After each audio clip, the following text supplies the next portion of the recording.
Good morning, everyone. Welcome to our Volkswagen settlement session. And our presenters this morning are Mark Daniels with ITEP, Jennifer Ryder with Muskogee Creek Nation, and Craig Creeman with the Walpole Nation. We'll go ahead and start off this morning with Mark. So Mark, I will give the floor over to you. Excellent. Thank you very much. So my name is Mark Daniels. I work with the Institute for Tribal Environmental Professionals, or ITEP. And I'm going to talk today, I'm going to give kind of an intro to the Volkswagen settlement, and then talk about what's happened over the past 3 funding cycles, because we're going into the 4th funding cycle of the Volkswagen settlement, and a little bit of details about some of the projects that we've worked with, and then a little bit about what's happening with this last funding cycle before I pass it on to my co-presenters here. So let's jump into that. So first of all, a little bit of background about the Volkswagen settlement. You may recall in 2015, Volkswagen was caught. Some researchers, I believe it was West Virginia or Virginia Tech maybe, were doing some research on diesel cars, and they weren't looking for this, but they discovered that the Volkswagen diesel cars were actually cheating on the emissions tests. And the way this works, they were using software in their computers in their cars referred to as defeat devices to basically cheat on federal emission tests for certain air pollutants, primarily oxides of nitrogen, or NOx, which is a serious health and environmental concern. So this little graphic on the right side of the screen here sort of shows how this worked. Basically, the software was able to tell by the way the car was driving whether it was being tested, in which case it switched into like low emissions mode and passed the tests just fine. But when it was being actually driven by a real human in real road conditions and everything, excuse me, it switched into what you might call like super polluting mode or something, where presumably the performance was better. That I'm guessing that's why they did it this way. But it also ended up emitting a lot more NOx than it was supposed to and allowed to by the Clean Air Act, including up to maybe 10 to even 40 times as much NOx as what was allowed. So when they were caught for this, excuse me, I got a frog in my throat. When they were caught for this, the researchers notified the authorities, and the EPA and the California Air Resources Board, or CARB, both issued notices of violation to Volkswagen for violating the Clean Air Act. And then the U.S. government followed up with an actual legal suit against them to enforce this. And to Volkswagen's credit, I guess, they got caught. It was pretty darn obvious that they were cheating on things. So they settled fairly quickly. And they settled for a huge amount, $14.7 billion. You can see there was the settlement amount in total. Most of that money went to buying back cars that were the cheating vehicles themselves. Some of that money went to retrofitting vehicles. Some of the vehicles, they could just kind of reprogram the computer and have it work okay afterwards and pass the tests. But some of that money was actually set aside for mitigation. And the idea was they would reduce diesel emissions in other places, or NOx emissions, to make up for all the excess NOx emissions that were put into the air by these cheating vehicles. And so in 2017, late 2017, they announced that there was about $2.8 billion of that money was going to be set aside specifically for mitigation programs. Of that, about $55 million was set aside to go specifically to tribes. You can see here there's a little thing about a court stay. There was, when they first set up the agreement, the formula they came up with for how to distribute the money between all the tribes that applied was skewed towards larger tribes. And so they realized real quickly that some of the small tribes weren't even going to get enough money to do pretty much anything with. So they put a court stay on it, and they went back to the drawing board and redid the formula for allocations, and then opened it back up again in late 2018. So the program's been going solidly since late 2018. And it's an annual funding cycle. We've had 3 funding cycles so far, and we're now going into the 4th funding cycle. And so some of the details about the mitigation project specifically. So the modified trust agreement, as I talked about, was filed in late November of 2018. And as I said, about $55 million of that was set aside for federally recognized tribes. And funds are distributed annually for 4 years up through this year. Each year, the funding cycle opens around the middle of January and closes around the end of August. And so we're now 3 funding cycles are down, and that's what I'm going to talk a fair amount about today. And then we're partway into the fourth funding cycle. And I do want to just kind of clarify, this fourth funding cycle is almost certainly going to be the last funding cycle, but there is a slim chance that there may be one more funding round next year if there's enough money left on the table at the end of this year.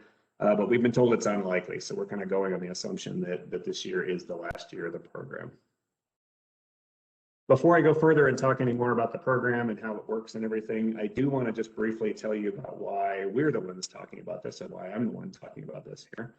So ITEP, or the Institute for Tribal Environmental Professionals, was named in the trust agreement as the technical assistance provider for this program.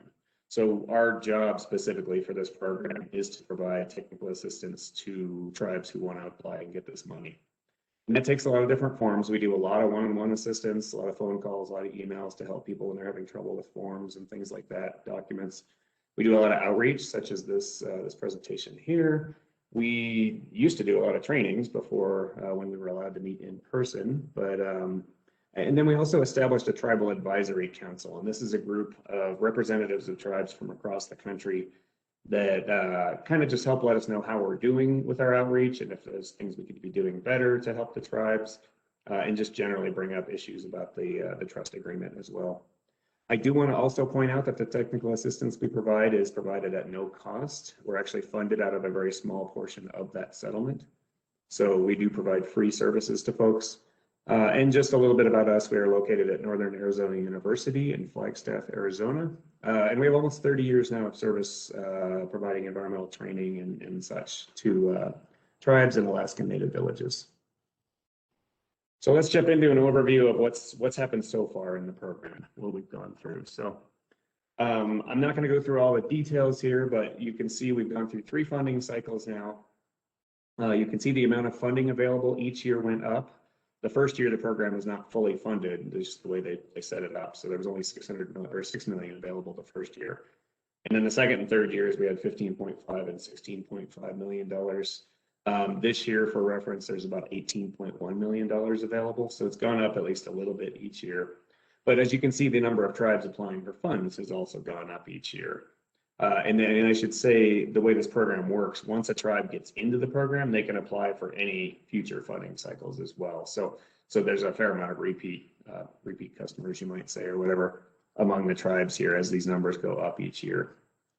The other thing I want to talk about here a little bit is the allocations. So you can see they vary. The allocations vary based on both the number of tribes apply and the population of those tribes. So when they went back and redid the formula, I mentioned a minute ago, there was that court stay. When they redid the formula, the way they ended up doing it is they wanted to make sure everybody got at least a base amount of funding that they could do something with. So they take the available money any given year and they cut it in half. And the first half of that money is divided evenly among every single tribe that applies. So each tribe gets kind of a base amount, like I said. And then the second half of the money is divided up based on population. So from that second half of the money, larger tribes will get more and smaller tribes will get less. And you can see last year, the allocations ranged from about 146,000 to about 2.1 million. So let's talk a little bit more about how the program works and what people can do with the program, what they have been doing with the program. So these 10 categories you can see here on the slide are the 10 eligible mitigation actions, or basically types of projects you can do with the Volkswagen funding. I've highlighted 5 of those there, numbers 1, 2, 6, 9, and 10. Those are the ones that almost all the projects have used so far. And in fact, 1, 2, and 6 are really the vast majority of what's been done. So 1, 2, and 6 are medium to large size trucks and buses. Those classes that are listed there, class 4 through 7, 4 through 8, those are vehicle weight classes. So the higher the number, the bigger and heavier the truck or bus is. And so the vast majority of the projects that have been done so far have been replacing medium-sized trucks and diesel buses. And so again, what these are is these don't have to be Volkswagen vehicles, but they're diesel vehicles that meet all the requirements for the program. And then the idea is the tribe has to swap out the old vehicle. They have to actually permanently disable the old vehicle so it can't be used anymore, and replace it with a new vehicle that can be either a new diesel, which is just cleaner by virtue of being new, or that sometimes folks will buy an electric or a hybrid or something like that to even further reduce emissions as well. Number 9 is a little bit different than the others in that first group because it actually does not involve purchasing any vehicles or replacing any vehicles. It purely involves buying light-duty zero-emission vehicle charging supply equipment, which is basically like electric vehicle charging stations. And so for light-duty cars, for not for trucks and buses and things like that, but just for regular electric cars. So a lot of tribes have done this, and they'll put them in at like their hotel or casino or whatever sort of tribal business they have, so that both tribal employees and the public can use them to charge their electric cars if they have them. And then number 10 is also kind of different than the others. That one is the Diesel Emissions Reduction Act, or DERA option. So in that one, the applicant would actually apply for Volkswagen money, and then they would also apply for money from the EPA's DERA grant program, which is a competitive grant program with similar goals to this. And then they use the money together to do maybe sort of a bigger project or have a more likelihood of getting their DERA grant because they're asking for less money or something like that. So it's a way of combining your funds for those two. Other than that, the ones that are not highlighted on the screen have, I think the only one of those that's actually been used at all is forklifts. There's been a few forklifts replaced, but the other ones don't really apply to tribes typically. So. Okay, so let's talk about some statistics from the first 3 rounds, kind of what's been done with that money so far. So this slide here shows the number of tribal projects using those different EMAs or project types that I showed a couple of slides ago. And so, or last slide. So EMAs 1 and 6, which is medium to large trucks, we've had 109 different projects that involved medium to large trucks. EMA 2, which is the medium to large buses, we've had 24 projects that involved purchasing medium to large buses. We've had 3 forklifts. We've had 24 projects that involved the EMA number 9, the EV charging stations. And then we've had 9 projects that involved the VW DERA kind of joint proposal thing. So digging in deeper to that, so that last slide was just the total number of projects. Each one of those projects may have only purchased 1 vehicle, or it may have been 3 or 4 or 5 or something. So looking at a little more detail at the numbers here, we can see we've had so far a total of 67 tribes that have received funding in either the first, second, and or third funding cycles. And again, some of them can do it more than once, so there's some overlap there. And then the total number of actual items that have been replaced or purchased, we've had 155 medium to large trucks purchased, of which 4 of those were electric. We've had 35 medium to large buses purchased, of which 6 were electric. There's the 3 forklifts I mentioned. All of those were electric because that's the requirement to get it to replace a forklift. 53 EV charging stations total have been installed, and some of these are dual port stations, so some of them can charge 2 cars at a time. And 19 stationary power generators were purchased using the VW DERA project or option. And that's primarily for Alaska Native villages because a lot of them are remote and use diesel generators for their power. And so they've been the main ones who've taken advantage of that VW DERA option. So let's look at some examples here, and obviously the 2 folks who follow after me in this talk are going to give some more detail on their examples as well. But these are some of the ones where folks have sent me photos. So in the upper left, you can see a hybrid shuttle bus from a tribe up in Oregon that they purchased with their VW money. In the upper right, you've got a couple of diesel farm trucks that were purchased by the Lower Brule Sioux tribe. In the middle, we've got a couple of generators from one of the native villages up in Alaska. The generator in the middle is an old one, but the 2 white ones on either side are new ones that were replaced using this program. In the lower left, you got a couple of EV charging stations at the Nez Perce tribe in Idaho. And in the lower right is an electric shuttle bus that was purchased by the folks at the Blue Lake Rancheria in Northern California. So that's where we've gone so far with the program. I don't know who all on the call might be involved in participating in this program this year, but I did want to at least just briefly touch on how the program works and what's going to be happening this year for folks who are interested in that. So again, we're into the 4th and probably final funding cycle.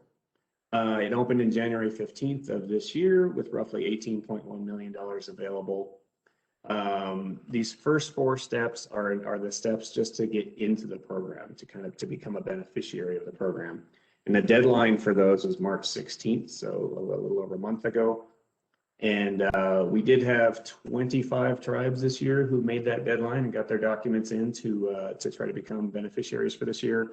Currently, the trustee, which is the bank in Delaware that holds the funds for this program and administers the program, they and the courts are kind of reviewing those documents and just making sure everybody did everything right. And then they will be announcing on May 17th who the new beneficiaries are for the program. And then any beneficiaries, either from this new round who just got in or who became beneficiaries in one of the first 3 rounds, then if they want to participate this year, they have to send in a document by June 16th. It's basically a 1-page thing that just says we're interested in participating this year. They submit those to the trustee, and then the trustee applies that formula I talked about a little bit ago to determine the allocations. And by June 30th, the end of June, all the tribes who want to participate this year will find out how much money they have available. And then from that point, they have 2 months through about the end of August to actually put together their plan, get all their documents ready, and submit them to the trustee. And then the funds will be distributed around mid-November of this year. And the other thing I just want to mention, because I mentioned earlier that we provide technical assistance for this, we provide assistance all the way through this entire process. So every step of the way, we do webinars a lot. We do, like I said, lots of one-on-one calls and emails and things to help folks make sure they know what they need to do. So if anybody in the audience here is planning on participating this year and has not yet contacted us, please feel free to reach out. Let me actually go to the last slide with my contact information. Our website there at the top has a fair amount of good information on it, or you can also reach out directly to me or my supervisor, Mirdad Khatibi, or Sarah Wagner, who's a contractor who works for us and does a lot of good work helping tribes get this money as well. So that's pretty much what I have for my presentation. I don't know if there's any questions or not. I think I need to stop sharing to see that. So, but let's see if I can get out of here. Stop sharing.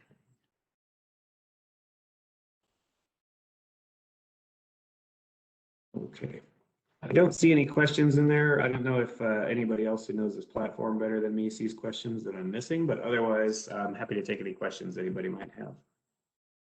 Thank you, Mark. I don't have any in the chat box just yet, and I did want to let everyone know if you're calling in, you can send your questions to me. My email address is karen-dye@cherokee.org, and I'll be happy to pass those on to Mark. I don't see any in the chat box yet, but you guys, we have plenty of time to put those in there. So if I see one a little later, Mark, I'll let you know. Excellent. With that, we will move on to our next presenter, which is Craig Creeman with the Quapaw Nation. Let me give you presenter privileges. Okay. You're now the presenter. Cool. Yep, you should be able to share your screen now. Share. Hopefully it shows up. Yes. You might just want to change it over to beginning of slideshow. Yeah. Yep, that's Right. screen. Cool. Well, thanks for all that earlier, Mark. I've been working with Mark since the beginning on the Volkswagen settlement stuff, and he brings a lot of knowledge to the table and very resourceful too, reaching out and you know, if something specific to here in Volkswagen, it's usually going to Mark to get the answers. So thanks. My name is Craig Creeman. I'm with the Quapaw Nation. I'm just going to kind of touch on our previous 3 funding cycle years of what we've been doing here at the Quapaw Nation, and then kind of detailing what we hope to do here in the 4th year. You know, it's still undetermined on the funding that each individual tribe is going to get. You know, it just depends on the number of beneficiaries, as Mark talked to. So I'm just going to get right into it, and you know, and it starts with the air quality program, and you know the issues we have here within Quapaw Nation. And I was just going to touch on some of our the background of that. So our air quality program started in 1999. Before that, in 1997, the the environmental office was established. And, the issues primarily around the Quapaw Nation reside there with the exposure from lead dust from the Tar Creek Superfund site. Legacy zinc and lead mining for decades, the from early 1900s into the 1960s. Lead and zinc was heavily mined in this area, and it created large tailings piles, chat piles as we call them here within the Tar Creek Superfund site. And, it's still being cleaned today, and for the next several decades. But that's the big concern. We also have additional exposures, ground level ozone, particulate matter, a lot of the particulate matter from, area wildfires or fires in the area. But, also we look at other parameters, ammonia, wind speed, wind direction, temperature. Those are just some of the things we do look at. And that all kind of goes back to the air emissions and the an emissions inventory, very vital and important in any tribe in establishing an air quality program and what they specifically want to monitor for, or have an interest in pursuing on behalf of their tribe, the issues specific to air. There's water, soil, issues with industry, issues with urban or rural pollution. But we look back and kind of gauge our how we want to tailor our program based off the air emissions inventory, and those are done every few years. I think every 3 years they're done, and we can kind of get an idea on maybe new sources, point sources, road sources. And that's kind of where we go for. And the latest, air emissions inventory showed 51 off reservations, so off the tribe's jurisdictional boundaries, point sources, and/or airports with emission estimates above the minimum reporting thresholds identified for those various industries and activities. So we receive our funding for our clean air program through Section 103. That's through the Clean Air Act, and that we continue to monitor for those select criteria pollutants within our Section 103 funding. And then we also have a Section 105, which through the treatment as in a similar manner as a state, we pursued Section 105 administrative funding. And that actually, we're working on building capacity for specifically commenting on any Title V, major source permits in the area. And when I say the air within an area, we look at a 4-state area: Kansas, Missouri, Arkansas, and then within Northeast Oklahoma, and that can go extends down into the Tulsa area. Into the sort of Northwest Arkansas area, which is a lot of industry is picking up with, Walmart's headquarters being in that area. Then the Joplin, Missouri area is growing, and, people and industry as well. And then Southeast Kansas. So we're looking at permits, daily, weekly as they come in, and we see them from these various state agencies. And if there's one that we feel needs comment on behalf of the Quapaw Nation, we look to comment on those and just try to better understand the issues that may be presented and may pass through or blow through or through Quapaw Nation here. So the Volkswagen settlement, Mark did a great job on the background and where it's come. So I'm going to touch on the Quapaw side. So we, became a beneficiary prior to the first funding round. There was a lot of, firsts, being that this settlement kind of created a first for tribes to,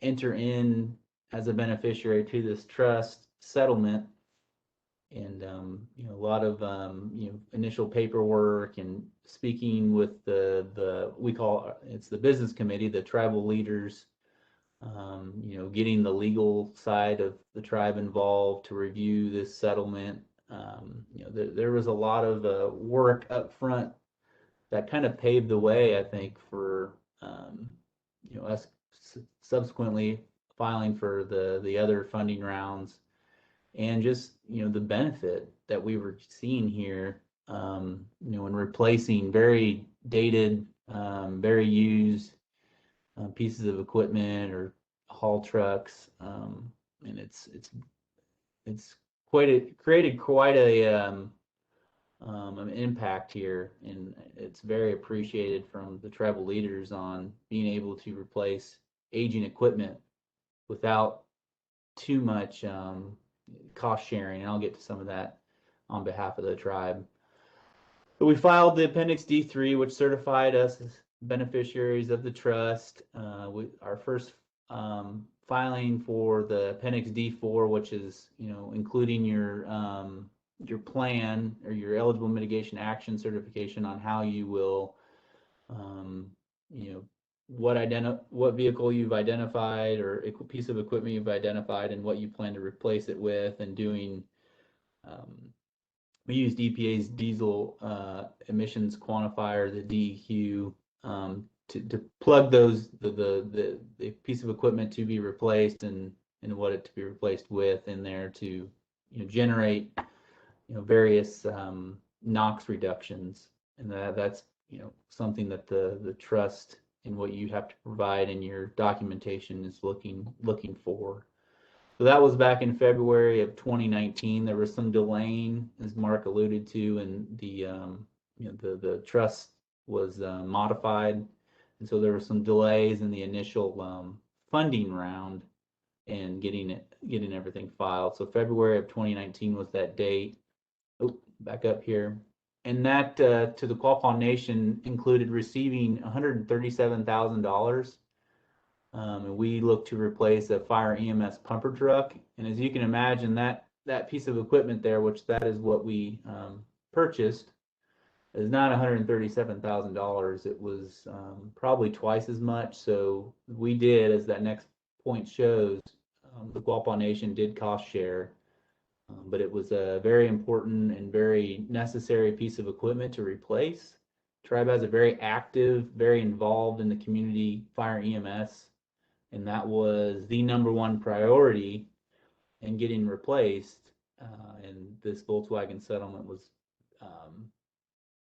very appreciated by the tribal leaders in getting some sort of supplement in helping replace this pumper truck. And with that, there's scrapping documentation required as part of the semi-annual reporting. So I was just going to show some of that. That's the actual piece of that's the equipment that we did decide to scrap, and you're required to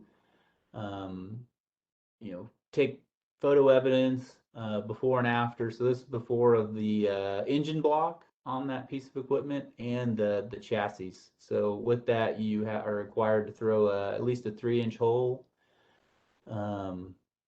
into the engine block and then cut the chassis, deeming it inoperable. The rest of it, which we ended up utilizing in the new equipment, was some of the equipment, and scrapped and utilized in the new equipment. So you're allowed to take what you need from that old equipment if it helps, and if it's scrapping or placing on the new equipment. And we did just that, but you do have to show that you're deeming inoperable the piece of equipment so it can't be back out on the road. So you have to document that and show all that. So that was the first funding cycle.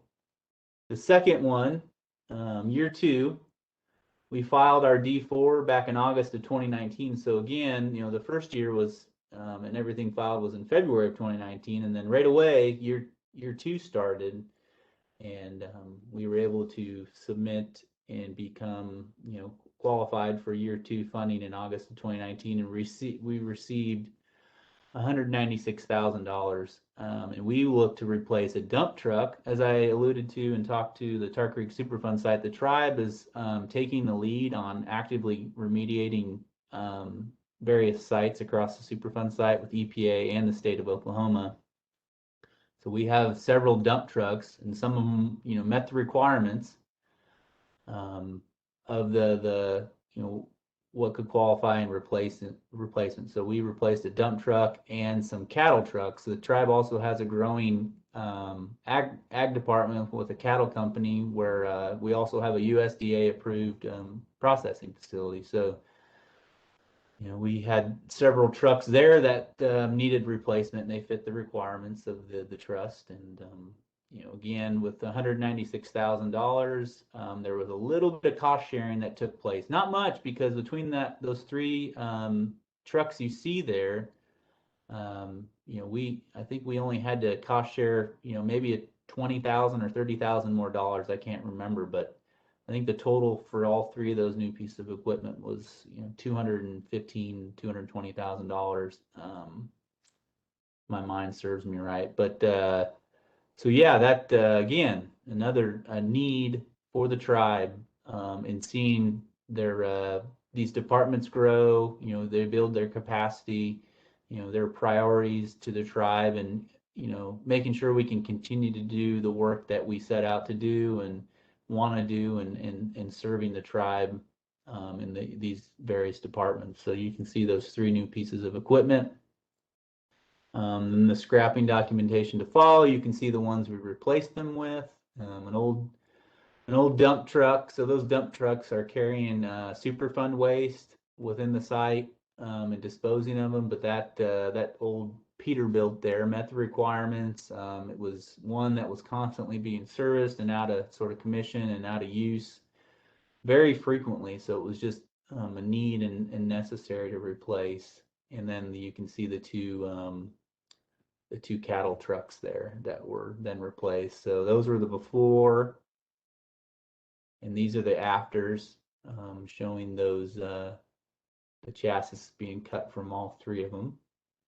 And we did all of this within the tribe. So through our maintenance department and our construction department, you can see our own equipment there, service truck.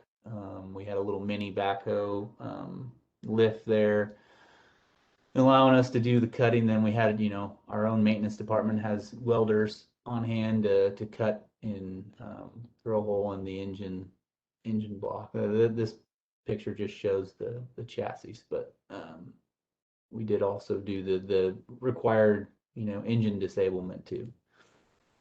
Here's just an example of the scrapping documentation from our end. You're not required, any one tribe's not required to do this, but ITEP did set up a sort of a template on the necessary components that the trustee, when they are reviewing these semi-annual reports, what they kind of want to see. So, we show who the beneficiary is, the funding cycle year, the 6-month period, who the lead agency is, the contact, and then the financials, and then some of the status. The description of status here shows that we purchased and then replaced those vehicles.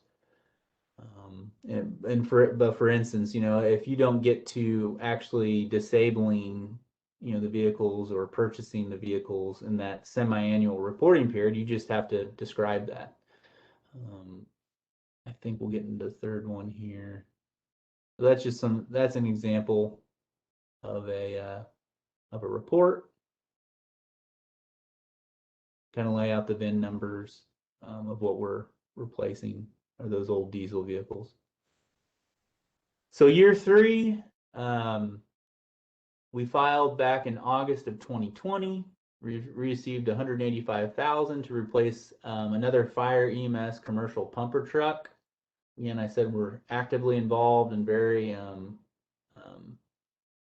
we have cross deputization, and we help a lot of other states and jurisdictions respond to emergencies. So that was another priority and a need. We did we did have to cost share pretty heavily on this because a commercial pumper truck is expensive. Again, any kind of supplement or any kind of help, I think this Volkswagen settlement has been very appreciated by the leaders of the tribe in helping kind of cost share, provide a little bit of funding that they don't have to go out and totally finance or totally purchase the equipment. But the thing with this, and I'm sure a lot of you are aware, with COVID, there's been a lot of delays or just back up on time or back orders going on, across the country. And we're looking at a 14-month build. We've purchased the commercial pumper truck, but it has to be then built to our specific requirements that we need for how we service and respond to emergencies. But 14-month build time is where we're at, I think last fall. So we're still sitting out some time. But that's something we go to report in our semi-annual reporting that is due here soon. There's the existing commercial pumper truck, has a lot of hours on it. It looks relatively in good shape, but these guys are pretty diligent on making sure those things shine nice when they do have time. But it does have a lot of hours on it. But again, it fits the requirements within the trust on the year, and so on and so forth. And then on the right there is a picture of a prototype, or two pretty close specifics of what we're looking to replace that old piece of equipment with new. So I know they're really looking forward to getting it here within Quapaw Nation and helping with their emergency response. So, and then year 4, quickly, Mark talked to a lot of it. 18 million-ish is available in the 4th funding cycle. We have until June 6th to opt in, and that's the Appendix D6 form. We will, have until August 30th to submit the Appendix D4, which is that beneficiary eligible mitigation action certification, and kind of laying out our plan on what vehicles we're looking at, retrofitting, replacing. And we still yet don't know that dollar amount, funding amount, and that may set a little bit on what we may want to look to replace or retrofit. And then by November 15th, we will have received those funds. And that is my presentation. We'll turn it over to questions. I haven't checked the chat, but Karen, has there been any questions? Thanks, Greg. No, I don't see any yet, but if you want to stop sharing, that'll help you see your chat box easier. And I will check my emails real quick also. Okay, there you go. I don't see questions in the email yet.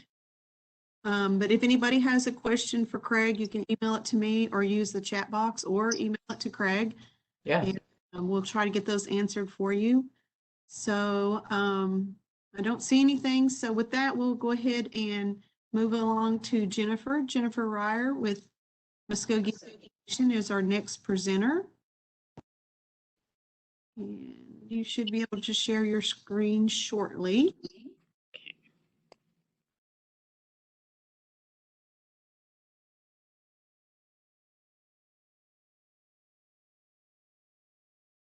Sorry, it's going a little slower. Internet's not one to respond as fast, I guess.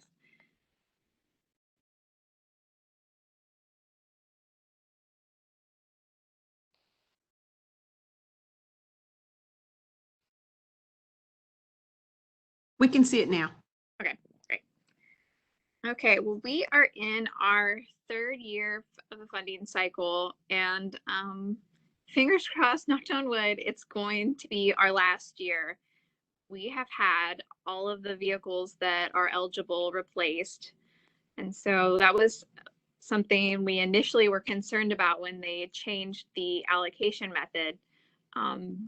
But we are thankful that all the vehicles that we had qualified were replaced.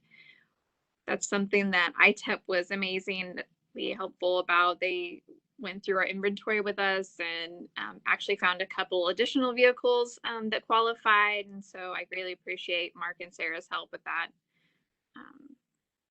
So I'm going to kind of talk about the air quality improvement that we saw with replacing our vehicles.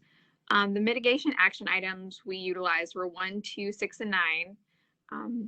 And the infographic there may look like an exaggeration, but you're about to see my numbers, and it's definitely not. It's kind of crazy to see and think about the difference it made by replacing these older vehicles. So this is just kind of an overview. You can kind of get an idea about the size of the vehicles and the type of vehicles that could be utilized for these mitigation action items. I had no vehicle experience whatsoever with trucks, and so this was a huge learning experience, me learning about gross vehicle weight ratings and the different aspects of the vehicles. As Craig kind of talked about, there's a lot that goes into these vehicles, and so the build time on some of them has been extensive, and with COVID and everything, I think that just added on. But so there's a lot of technical components that I was so thankful that our fleet department was really helpful. And also the departments did a really good job being diligent and making sure that they had, all of the equipment that they needed on the vehicles that we purchased. So for mitigation action item 1, these were our qualifying vehicles. So 2 from our federal roads department, and you can probably see the signs when you drive around Oklahoma in our reservation area. Where we have replaced some of the roads. And if you've driven on Oklahoma roads, you know that this is definitely a need. We also replaced one for our tribal construction, and they are absolutely amazing. They helped me with our charging station, which we have some pictures of later. But they have been incredibly busy with all of the CARES Act funds and building that's been going on. So they have definitely utilized that. One for our tribal driveways, and so this helps citizens with their driveways, building them, repairing them, that kind of thing, and they definitely stay busy as well. The food distribution, you can see that's their new truck down there at the bottom, and they have several sites that they provide food for qualifying citizens, and they're really cool. Our food distribution centers are really interesting. They're actually just like grocery stores. They have a frozen food section. They've got the checkout counters with the little cute conveyor belts. They're really, they provide a great service. And so we were really excited to help them have vehicles that were dependable and also reducing their carbon footprint. So to figure these numbers, I used the diesel emissions quantifier, the DEQ. And so this is a tool I think most tribes used whenever they were working on their application. They have to show the emissions reductions that are going to be utilized by using the VW settlement to replace these vehicles. So we replaced our vehicles with new clean diesel vehicles. I know some tribes replace it with electric vehicles. And so I'm interested to see if any of them are going to present. But at some point. But yeah, so as you can see, the huge reductions. We were really pleased with how this turned out, and just couldn't be more excited that we're be able to do our part to reduce emissions and improve the health of our citizens and the communities. So for action item 2, replacing buses. One was for our Eufaula dormitory, and that's down in Eufaula, Oklahoma, and they have citizens that live there, and they go to school at Eufaula, and so they have to bus them to school, and they also bus them to sporting events, cultural events, social events, and so we wanted them to have safe mode of transportation, so they were one of our first replacements, and so you can see their bus there that looks amazing. I know that they use it all the time. And our other bus we replaced was a charter bus, and so this is one of those long builds, but we were excited to finally get it, and it's been very utilized. We've seen it on Facebook where it's been going all over. I know it's been to Georgia and all over. So we're definitely excited to have that. And so here you can see the emissions, and there's a picture of the charter bus. It's not a very good one, but it's really cool. We've been definitely excited to have it. This one felt like it was a long time in the making. I know that this has just been like almost half a decade, but I feel like I've been working on this for like 10 years. So like when they finally get here, it's a big charade and we're all excited. But so our next action item was item 6, and you can see we had several vehicles that qualify here. So we're definitely excited to. Most of these have come in. We still have a few that are out in the build world right now, unfortunately. They're just really long build times, and so that's been tough for some departments, but it's fun when they send updates and different pictures and that kind of thing. We all get excited. So here you can see the reductions for all of these, and they're significant. We've been really pleased. I am not an air person. I'm not an airhead. But so the NOx emissions was, I think, the main focus for the settlement, but we also have the particulate matter reductions, the hydrocarbon, and also the carbon monoxide. And I think the quantifier also does the CO2, but it figured it, I think it was short tons, and that was a lot for me to put on here. But that's also something you're interested in. You can also utilize that. And obviously, if you are going to go and put your vehicles in the quantifier, be ready to be horrified that these were all vehicles that were still out being heavily used. And so we couldn't be more pleased that now we have significant reductions. So we also utilized the electrical vehicle charging station action item. So we are really excited that we've finished one of them. We have another one that's in the making.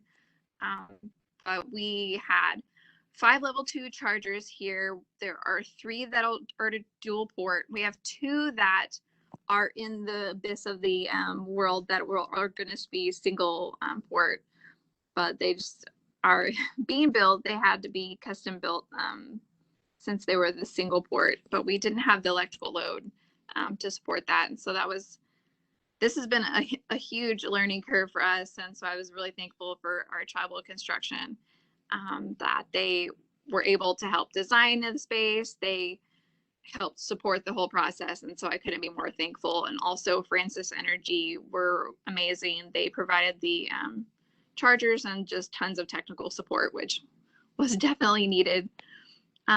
So this has been just an awesome amenity to add to our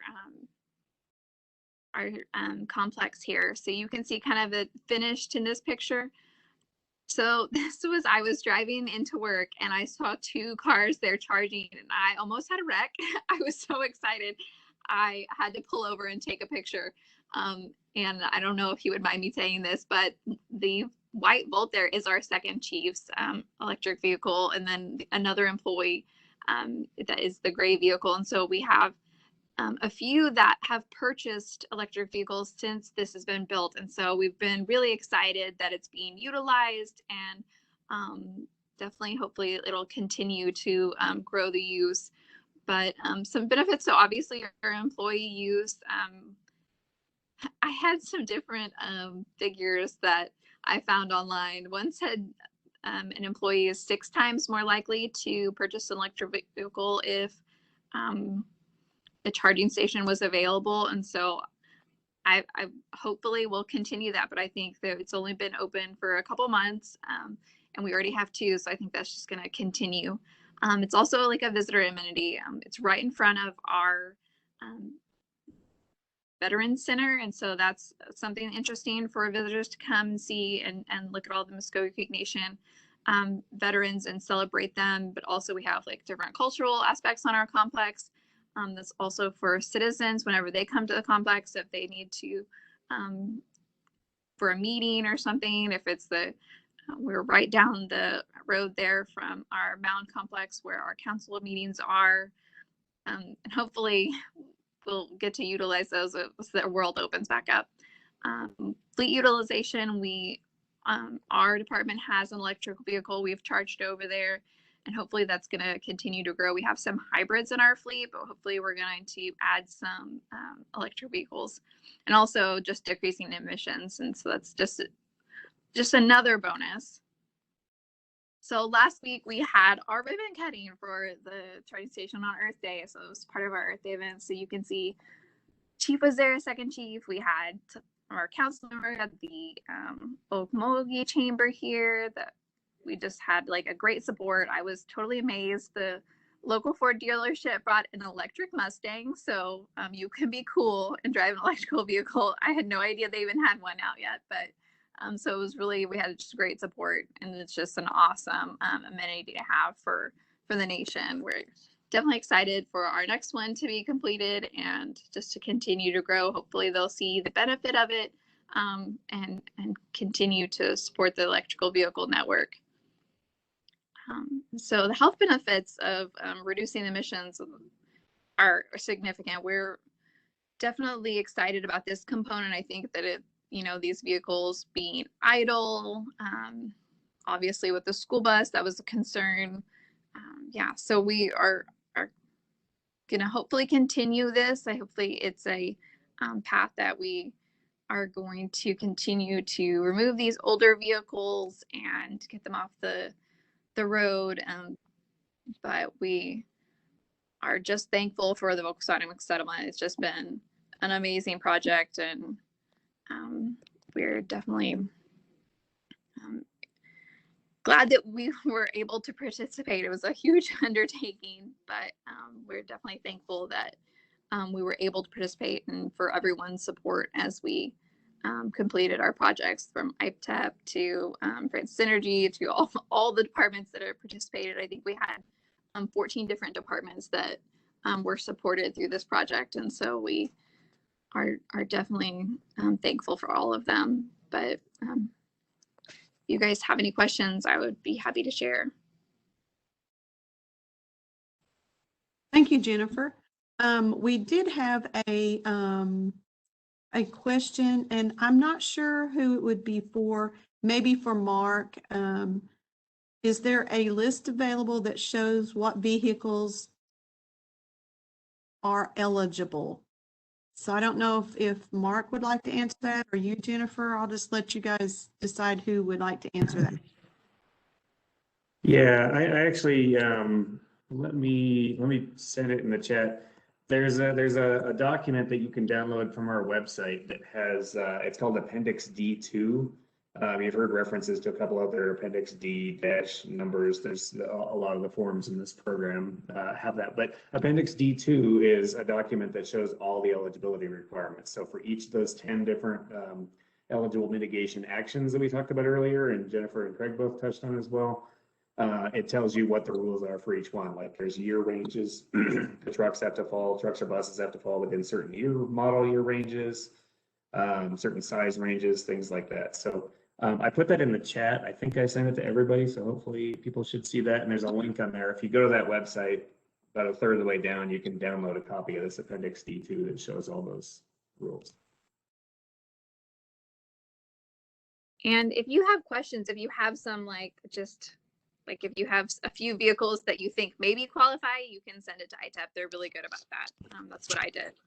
So I had like a long list that I sent over to Sarah, and she went through it with me and explained everything. So they're really good about that. Yeah, thank you, Jennifer. We have like a template spreadsheet that we can send people and they can fill out, or they can just send us their own list. So.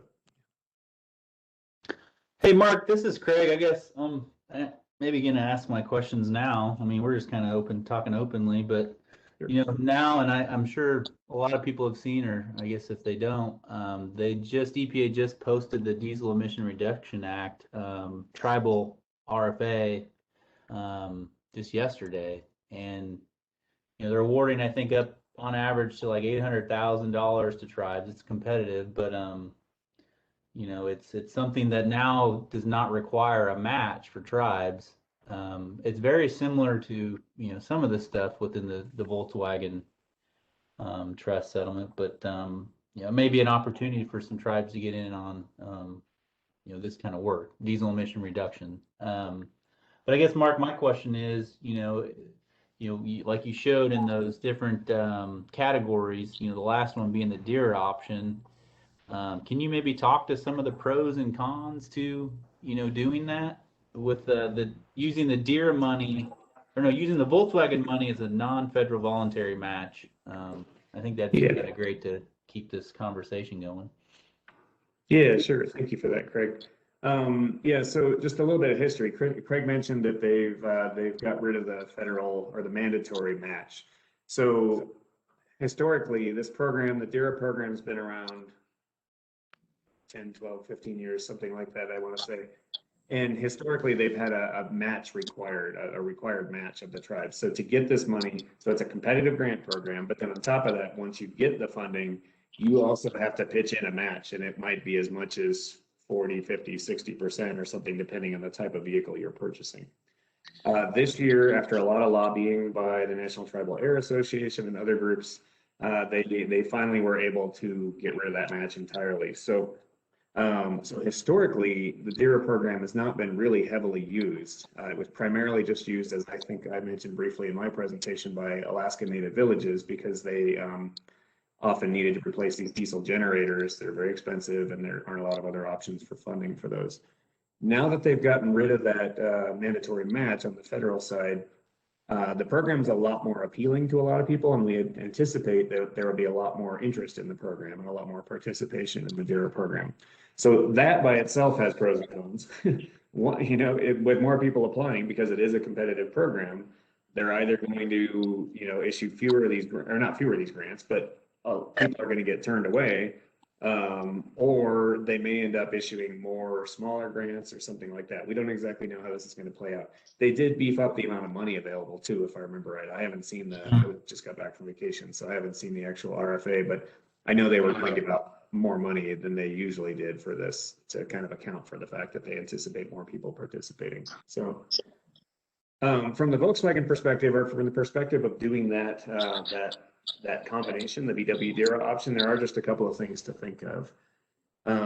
So again, the way it would work is you would apply for VW and you get your VW funds, and you would use that as a voluntary match towards your voluntary cost share, whatever you want to call it, towards your DERA application. And we would like to think that would make, you can't say this for sure, but we'd like to think that would make your DERA application more competitive for the EPA who's making that decision, because you're basically asking for less money for them to do the same project, so they can kind of get more bang for their buck, so to speak, by funding your project if you cut VW money. So that's kind of the pro on there. It also allows you to use your VW money towards projects that aren't eligible otherwise for VW money. So in that list of 10 options that I showed earlier, it doesn't include things like generators or farm equipment or non-road equipment like tractors and graders and things like that. So if you replace one of those types of objects, you can't use your Volkswagen money directly for it, but you can use your Volkswagen money in this VW DERA option to go for something like that, because they have a broader range of options under the DERA program. So that's another pro of doing this combination. The one downside that I want to point out here is that the DERA program is competitive, and so you may or may not get that money. Whereas with Volkswagen, as long as you're a federally recognized tribe and you submit the various documents on time, you will get funding. Period. So there's a little bit of a potential for kind of throwing all your eggs in the basket with the VW DERA option and then potentially not getting DERA. So they've got the schedule set up to where I think, and again, I've been out of town, so I haven't seen the final RFA, but my understanding was they were going to try to announce the funding awards for DERA by like August 16th, I want to say, or something. And your VW application is due by August 30th. So what we're recommending people to do if they want to do the VW DERA option is to maybe prepare a backup plan, like a plan B, so that if you find out August 16th that you don't get your DERA grant, you've already started at least doing a little bit of the legwork towards another project, so that you can then by August 30th still submit your VW grant, your VW proposal for something that will work. So that's really the only downside to it that I can see, is that you may end up having to kind of do double work because just to hedge your bets in case you don't get the DERA funding. So, but and I will say last year that actually turned out to be kind of a big problem for some people, because the DERA announcements were supposed to come mid-August. They came like August 27th or something like that, like right before the deadline, because there was some holdup at headquarters signing documents and things. So just keep that in mind. If you're going to apply for the VW DERA, try to have a plan B in the back of your head and maybe do at least a little bit of the legwork towards it, like get some quotes and stuff so that you got an idea. So that if you have to, in that last couple of weeks, or even less if deadlines get pushed back, you'll have time to submit a complete Plan B document for your VW program. Because otherwise you just wouldn't get to use your VW funds, and that would be unfortunate. Mm-hmm. Thanks, Mark. Thank you. Yeah, sure. Yeah. I was asked to share one of the last benefit slides. I know I went super fast, so here's the health benefits side. And then I also got another question. The charging station, we do not charge for, it's free. So that's just a free amenity that we offer. And I'm not sure through the VW settlement, I don't know if other people are charging. The chargers we purchased are, you can charge for them. Like, it's a service that you sign up for, and then you can utilize that charge. I think it's like a charge card kind of thing. Like, it's an RFID card that you like swipe, and then you can use any of their chargers anywhere. But ours is totally free to visitors and employees. Yeah, and I will say, not everybody tells us that, we don't get all those details from all the different tribes, but I've definitely seen some tribes doing them for free and some tribes charging money for the power. So it's kind of up to their discretion. As Jennifer mentioned, if you're going to charge money for your power, you also have to have a subscription service with a payment company and all that sort of stuff to do it. So there are some more costs for the tribe, but then obviously you would also be making money from the chargers, so that would recoup that.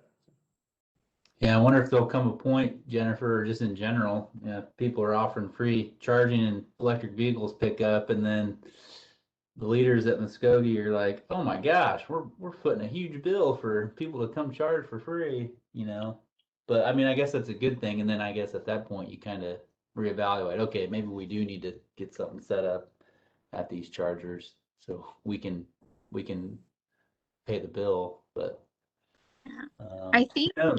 Yeah. Yeah, I think in areas where power is more expensive, I could see how that would be an issue.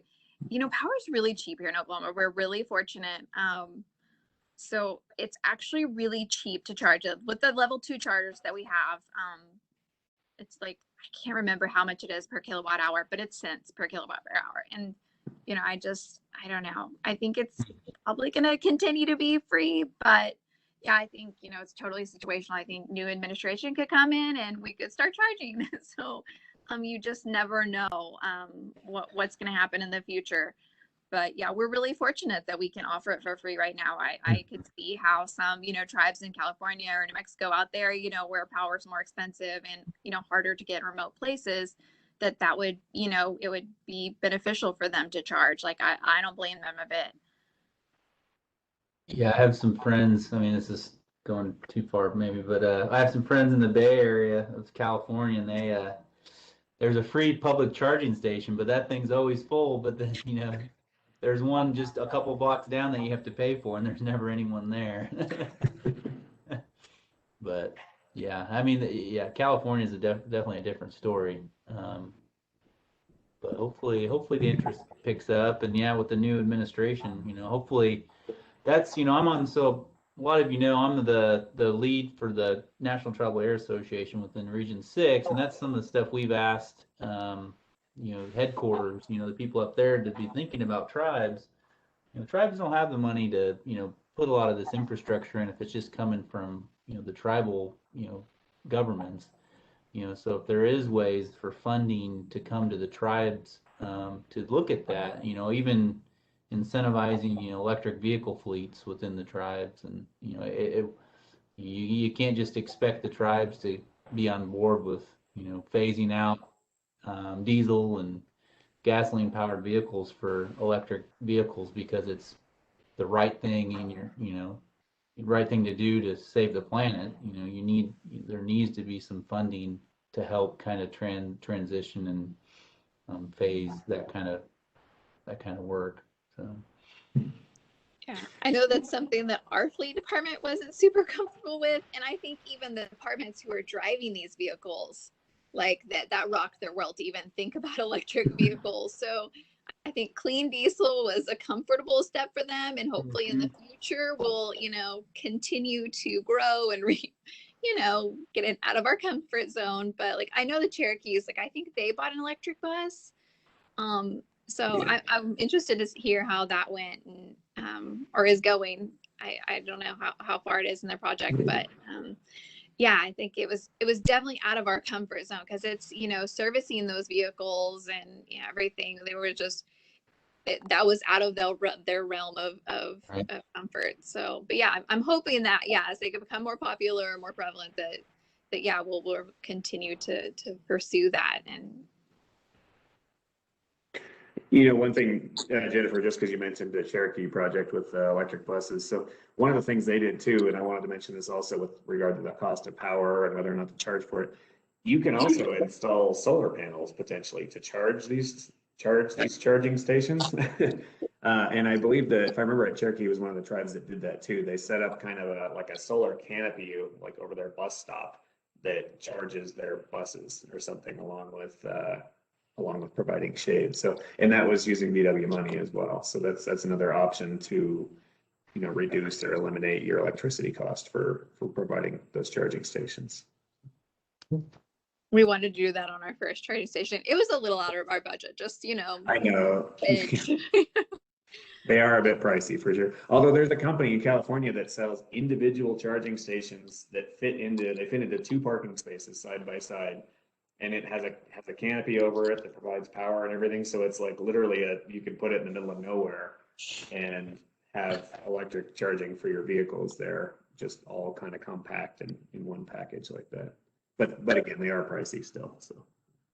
Yeah, well, that's interesting though, because the whole infrastructure of the charging station project was a challenge.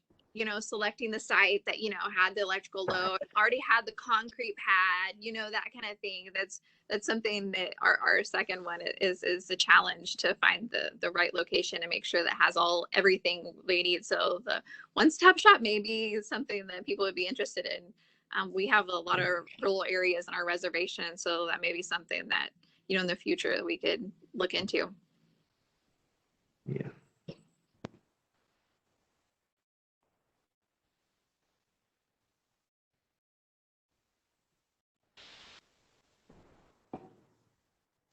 Any more questions, Karen? I don't see any other questions. Let me check here. I just making sure that, okay, I just posted a link about Cherokee Nation's project with the solar canopy. And I think it's the one about the electric buses with the solar canopy. So I just put that link in the chat box if anybody would like to copy that. I'll give you guys a little bit of time in case you want to copy it down. Let me copy it and I'll paste it. And that way, if anybody wants me to email it to them, I can do that later too. And I don't see anything else. I don't see any other questions. You guys want to check your chat boxes to see if you have anything privately? Looking. Yeah. I think that is it. I totally want to do like a charging station, like Tribal Nations charging stations across the nation or something. I think it'd be fun to like do one of these like Zoom meetings or something and I get to see everybody charging stations. Can we pitch that to the Tribal Advisory Council? You could do a road trip too, where you go from tribal charging station to tribal charging station. That'd be Sort of a fun. promotional tour. Yeah. On your next presentation, Mark, I want to see like a map of them or something, if that's allowed. That would be fun. Yeah, I'll have to see. I just hired an assistant, so hopefully I'll have somebody on board here soon to help kind of do some of that compile data and stuff that I haven't had time to do recently. It's awesome. I know that you guys are probably getting geared up to be super busy again, so I know that'll help. Yeah, probably. I have one more comment. Let me see if I can get to it real quick and read it to you guys. And did VW pay for just the installation of the charging station, or did it also pay for the entire area, including the shaded area? It also included like the covered canopy area. So it paid for everything. Like it paid for the electrical, it paid for, yeah, the construction of the canopy to cover the chargers. Yeah, it included everything. I can't remember exactly what the budget on that was, but it wasn't crazy. But I've also talked to our tribal construction about our second project, and they're like, expect double. And I'm just like, oh, so our second charging station could look a little different, but that is something that is helpful with Wilmington Trust is like the ITEP, that they'll really work with you if you need to like make amendments and stuff. I mean, obviously nothing crazy, but like I think that they're gonna understand the little COVID price inflation that's gonna occur whenever we get this done. But yeah, so like when we submitted our proposal, we included like the design of the canopy and all the specs on that. That's obviously way more technical than I know, but yeah, and so also like the copy of the chargers, anything. So yes, there was. So the question is, was there extensive planning put into the location of the charging station? Yes, there was. And this is still like a debate on the second one. And I feel terrible that it's not already up and running and, you know, providing services for citizens. But so like there's this whole component of like Electrify America and like supporting the electrical vehicle, like charging station grid, that I am a big supporter of. Like I want, you know, people to be able to have access to chargers whenever they travel. And so that's a component. So that's was a part of why we had it located in Multnomah, because there are no charging stations here where our capital is. And so that was a component of it. We also, like, you know, having the infrastructure, like we kind of talked about, was like there was already a concrete pad there. It was already a parking lot. There was able to support the electrical load of the chargers. That's something big that I didn't really think about, that we even had to have them come back in and like add some later for the final two chargers. And so that's why we had to like special order them because they were just single port, because they couldn't support like two more double ports. But yeah, it was, there's a lot that goes into selecting a site that, yeah, it's definitely valuable to have a good construction support system. Like I was really thankful that our tribal construction was not really knowledgeable about the charging stations, but they were eager, ready to go. They worked like diligently on, like, to this day, like they're still supporting, like making sure everything is up and running, making sure like the chargers are on our network so we can still get the data, you know, see like how many people are charging and that kind of thing.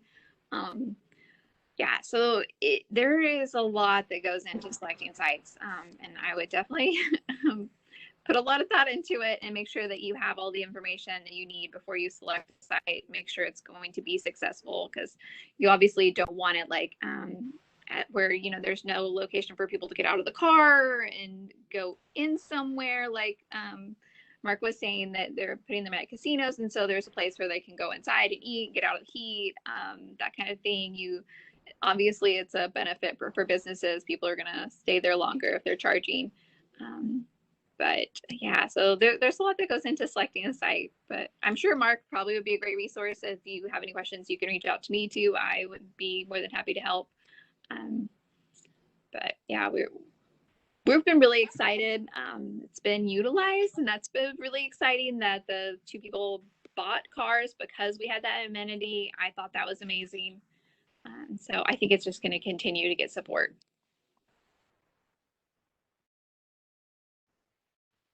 Okay, thank you.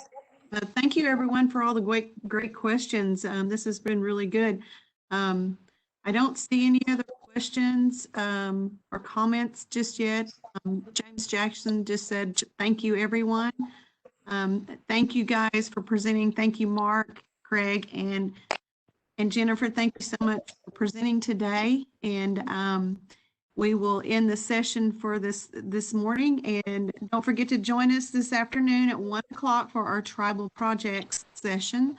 So everyone have a good afternoon, and we'll see you back here at 1 o'clock. Thank you. Thank you. Have a good day. Thank you. Thank you.